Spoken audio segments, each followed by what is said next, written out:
يا حامل القرآن قد خصك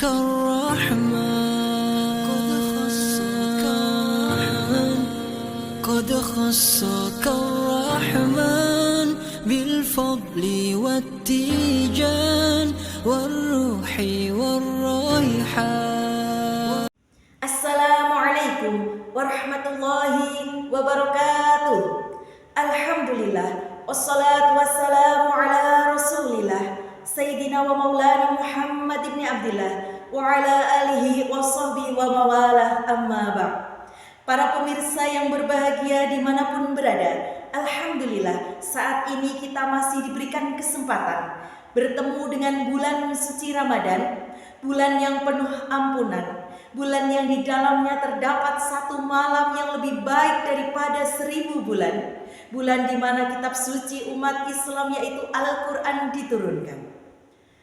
Kita ketahui bersama bahwasanya di dalam Al-Quran sepertiganya berisi tentang kisah-kisah, baik itu kisah-kisah para nabi dan rasul terdahulu, ada kisah orang-orang soleh, ada pula kisah tentang kaum-kaum terdahulu, dan ada kisah yang terjadi pada saat Nabi Muhammad SAW.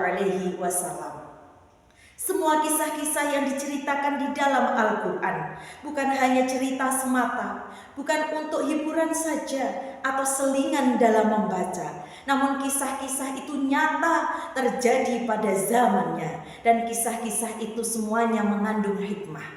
Adapun hikmah dari kisah-kisah yang ada di dalam Al-Quran, yang pertama yaitu sebagai ibrah atau pelajaran.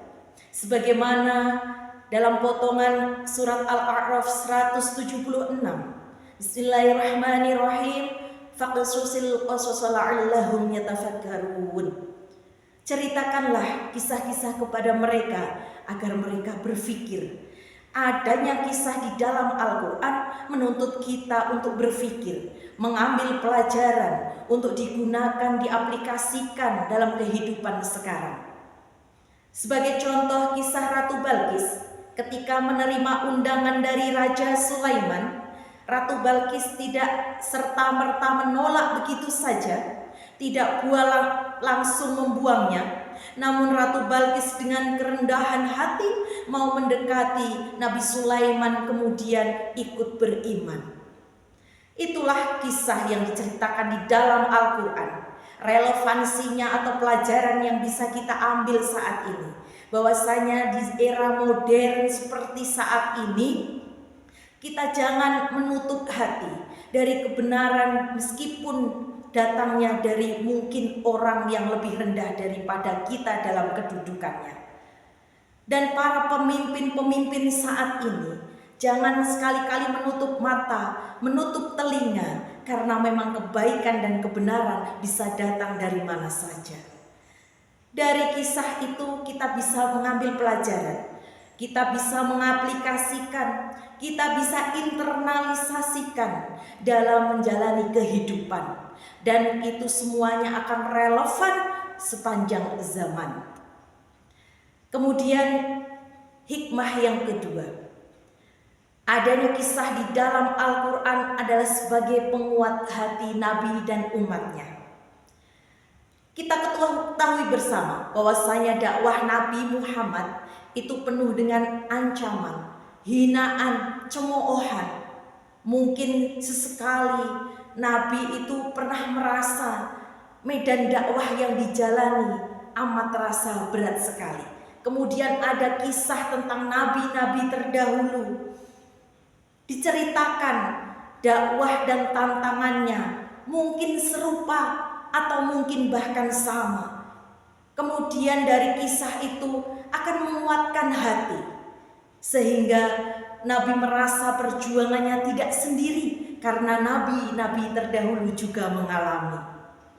Sebagai contoh, saat ini mungkin ketika kita mendakwahkan ajaran Islam, mendakwahkan kebenaran, banyak yang menantang, banyak yang menjadi penghalang. Kemudian kita sowan kepada kiai, atau kita mendapatkan cerita yang serupa atau yang sama dengan apa yang telah kita alami. Tentunya hati kita akan semakin kuat untuk melanjutkan perjuangan dakwah ini. Kemudian dari hikmah ketiga, adanya kisah-kisah di dalam Al-Quran adalah sebagai peringatan ataupun ancaman. Di Al-Quran banyak diceritakan banyak kaum umat nabi-nabi terdahulu yang celaka, bahkan yang binasa. Karena apa? Tidak mau mengikuti perintah nabinya. Karena apa?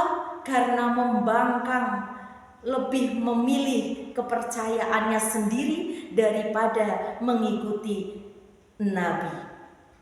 Dari situ bisa kita ambil pelajaran, karena itu bersifat universal. Kuncinya, rumusnya sekarang ini, ketika kita pengen selamat, tidak ingin celaka ataupun binasa di akhirnya, maka kita juga harus bisa mengikuti apa yang menjadi perintah Nabi. Karena kisah yang dihadirkan di dalam Al-Quran itu adalah gambaran. Itu bisa menjadikan cerminan kita. Bagaimana kaum-kaum terdahulu celaka dan binasa karena tidak bisa mengikuti nabinya. Itulah beberapa hikmah dari kisah-kisah yang diceritakan di dalam Al-Quran.